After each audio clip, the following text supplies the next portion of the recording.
Assalamualaikum, dear students. Welcome to the Azim group of publications. I am Nimradi, your chemistry teacher, and today we are going to discuss hydrogen bonding from the chemistry book by Azim Academy. हम लोगों ने अपने previous lecture में discuss किया था कि dipole force of attraction के अलावा dipole induced dipole force of attraction और फिर हमने लंदन डिस्पर्शन फोर्सेस को भी साथ में डिस्कस किया था। आज हम एक न्यू फोर्स को पढ़ेंगे जिसको कहते हैं हाइड्रोजन बॉन्डिंग, और क्वेश्चन है कि हाइड्रोजन बॉन्डिंग क्या है और ये पानी के अंदर किस तरह से डिवेलप होती है। तो सबसे पहले हाइड्रोजन बॉन्डिंग, जैसे कि नाम डोनेट कर रहा है कि इसमें हाइड्रोजन का होना तो मस्ट है।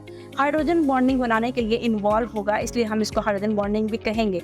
इसकी प्रॉपर डेफिनेशन सबसे पहले देख लेते हैं। The electrostatic force of attraction between an electronegative atom and the partially positive charge hydrogen atom which is already covalent bonded with other electronegative atom is called hydrogen bonding। यानी हमारे पास क्या है, electrostatic force of attraction है एक hydrogen और एक electronegative element के दरमियान। इसमें जो हमारे पास हाइड्रोजन है, जो एक मॉलिक्यूल की हाइड्रोजन है, वो फोर्स ऑफ अट्रैक्शन डेवलप करेगी एक दूसरे मॉलिक्यूल के साथ, जो कि क्या होगा, एक इलेक्ट्रोनेगेटिव एलिमेंट है। इलेक्ट्रोनेगेटिव एलिमेंट की वजह से इस हाइड्रोजन को अपनी तरफ अट्रैक्ट करना और फोर्सेस को डेवलप करना, और जो फोर्स बनेगी पॉजिटिव और नेगेटिव के दरमियान अट्रैक्शन से, उसको हाइड्रोजन बॉन्डिंग कहेंगे।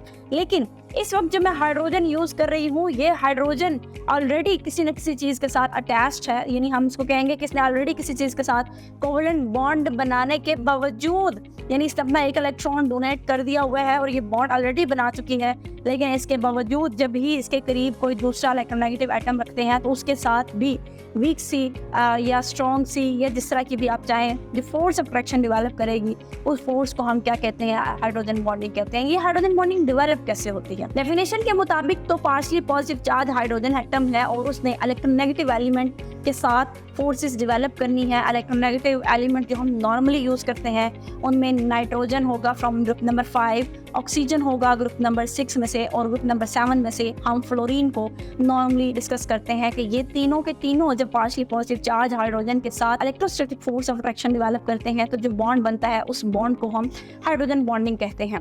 अगर हम बात करते हैं हाइड्रोजन बॉन्डिंग इन वाटर के केस में, तो हमें पता है कि वाटर का फार्मूला होता है H2O। इसका मतलब ये है कि 2 हाइड्रोजन और एक क्या है, ऑक्सीजन। ऑक्सीजन ग्रुप नंबर 6 का एलिमेंट है, 6 बॉन्ड बनाता है। इस वक्त उसने 2 बॉन्ड 2 हाइड्रोजन के साथ बनाए हुए हैं, लेकिन 4 इलेक्ट्रॉन अभी भी उसके पास अवेलेबल हैं। वो 4 इलेक्ट्रॉन 2 लॉन पेयर की फॉर्म में, यानी 2 अलग-अलग डॉट्स की फॉर्म में 2 जोड़े ऊपर मौजूद होंगे, जिनको हम लॉन पेयर कहते हैं। यानी अभी उसके पास 4 एक्स्ट्रा इलेक्ट्रॉन है। अगर वो बॉन्डिंग बनाने के लिए इस्तेमाल करना चाहे तो वो ये 4 के 4 इलेक्ट्रॉन देके किसी भी चीज़ के साथ बॉन्ड बना सकता है। लेकिन अगर मैं बात करूँ हाइड्रोजन की, तो हाइड्रोजन ग्रुप 1 के बिल्कुल टॉप पे मौजूद है और उसके वैलेंस शेल में एक ही इलेक्ट्रॉन मौजूद होता है, और जिसको हम 1s1 भी कहते हैं। तो हमारे पास अगर ओवरऑल स्ट्रक्चर देखें तो वाटर के स्ट्रक्चर में सेंटर में एक ऑक्सीजन है, जिनके साइडों पे 2 हाइड्रोजन अटैच्ड हैं। जो सेंट्रल ऑक्सीजन है उसके ऊपर 2 लॉन पेयर्स ऑफ इलेक्ट्रॉन मौजूद हैं। इस केस में हाइड्रोजन आसानी से अपना इलेक्ट्रॉन दे सकता है, जिसके इसके ऊपर हम कहते हैं कि इसके ऊपर जो चार्ज है वो पॉजिटिव चार्ज होगा। लेकिन ऑक्सीजन चूँकि इलेक्ट्रोनेगेटिव एलिमेंट है, वो इलेक्ट्रॉन देता नहीं, लेना पसंद करता है, इसलिए हम उसको कहते हैं कि वो इलेक्ट्रोनेगेटिव है। तो ऑक्सीजन के ऊपर नेगेटिव चार्ज होगा, जबकि हाइड्रोजन के ऊपर पार्शियल पॉजिटिव चार्ज होगा।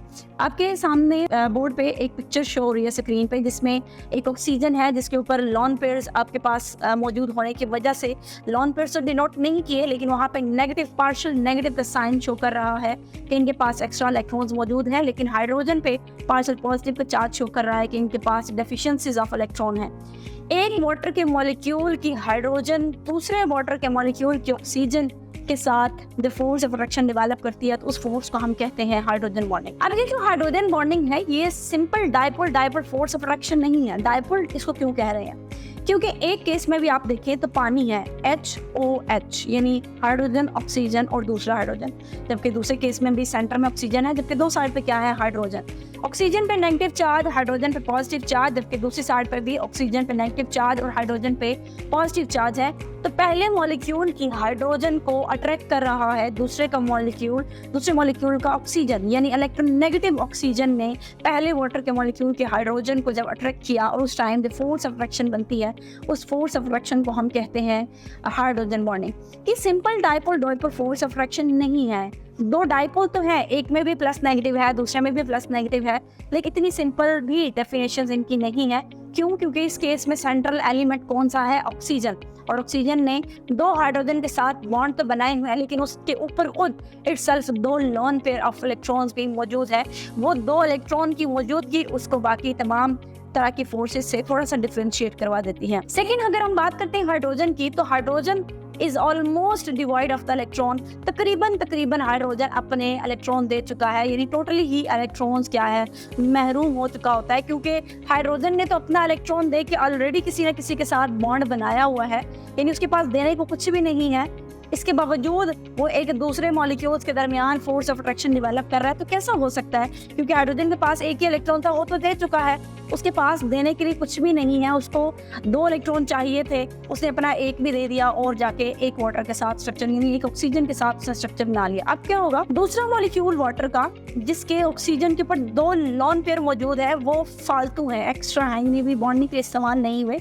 उन 2 इलेक्ट्रॉन में से एक इलेक्ट्रॉन का जोड़ा ऑक्सीजन अपने इलेक्ट्रॉन दे देगा हाइड्रोजन को, यानी ऑक्सीजन ने अपने 2 इलेक्ट्रॉन यानी एक पेयर दे दिया हाइड्रोजन को और उसको अपने साथ बॉन्ड बनाने के लिए इस्तेमाल किया। इस तरह के बॉन्ड को कहते हैं हाइड्रोजन बॉन्डिंग। और यहाँ पे चूंकि दोनों के दोनों इलेक्ट्रॉन ऑक्सीजन ने दिए हैं, क्योंकि हाइड्रोजन के पास तो नहीं थे, म्यूचुअल शेयरिंग नहीं हुई और दोनों एक ही अगर दे, तो हम डेफिनेशन पढ़ चुके हैं कि जब दोनों इलेक्ट्रॉन के जोड़े एक ही एटम डिनोट कर रहा हो तो उसको हम कोऑर्डिनेट कोवेलेंट बॉन्ड भी कहते हैं।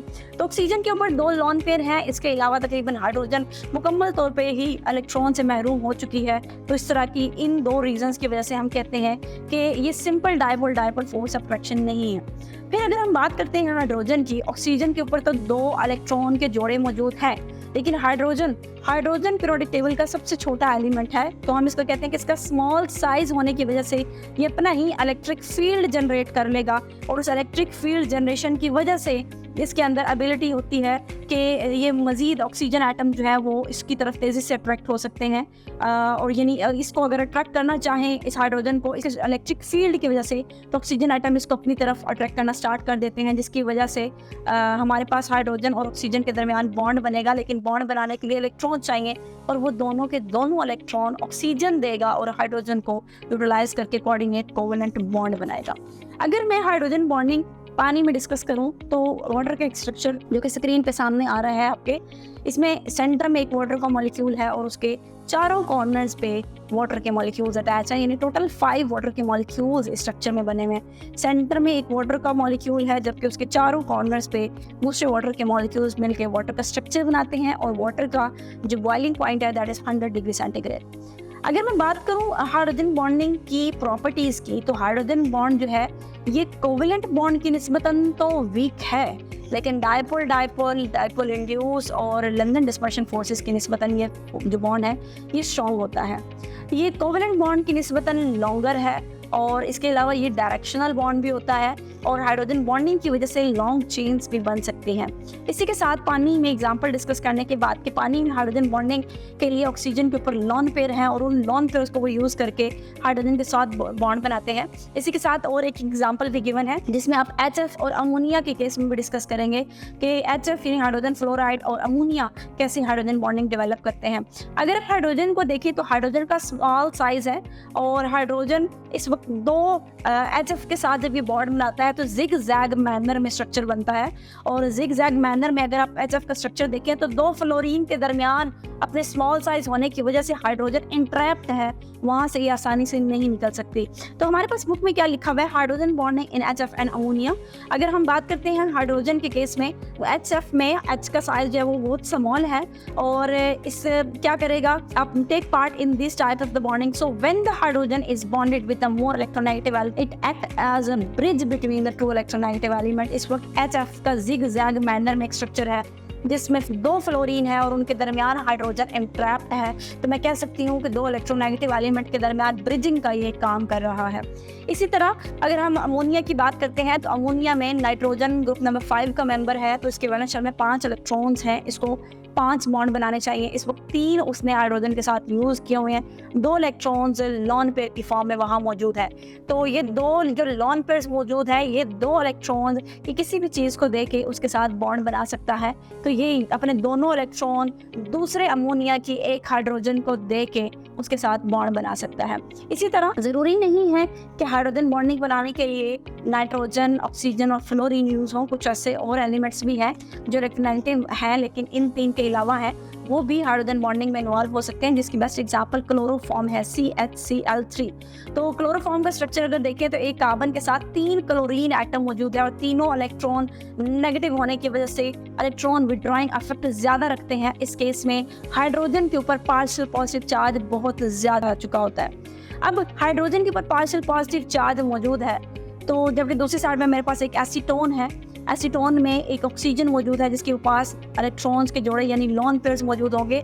एसीटोन अपने लोन पेयर हाइड्रोजन को डिनोट करेगा और जैसे ही वो उसको डोनेट करेगा, ऑक्सीजन से इलेक्ट्रॉन हाइड्रोजन के पास आएंगे तो उस टाइम उनके दरमियान जो फोर्स ऑफ अट्रैक्शन डेवलप होती है, उस फोर्स को हम कहते हैं हाइड्रोजन बॉन्डिंग।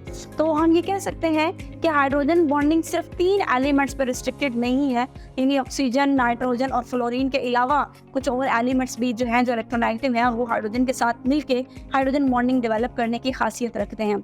अगर हम बात करते हैं कि HF एक वीक एसिड है HCl और HBr और HI की निस्बत, तो उसकी वजह क्या है? HF के केस में हमने स्ट्रक्चर पढ़ा था कि जिग जैग मैनर होता है और हाइड्रोजन अपने स्मॉल साइज के साथ साथ ब्रिज के तौर पे भी काम करता है और वहाँ पे हाइड्रोजन 2 इलेक्ट्रोनेगेटिव एलिमेंट्स के दरमियान इंट्रैप्ड है और वहाँ से हाइड्रोजन को निकालना बहुत मुश्किल होता है, इसलिए हम कहते हैं कि HF एक वीक एसिड है। सो आई होप कि आपको आज के लेक्चर की समझ आ गई होगी। आज के लिए इतना ही। अल्लाह हाफिज़।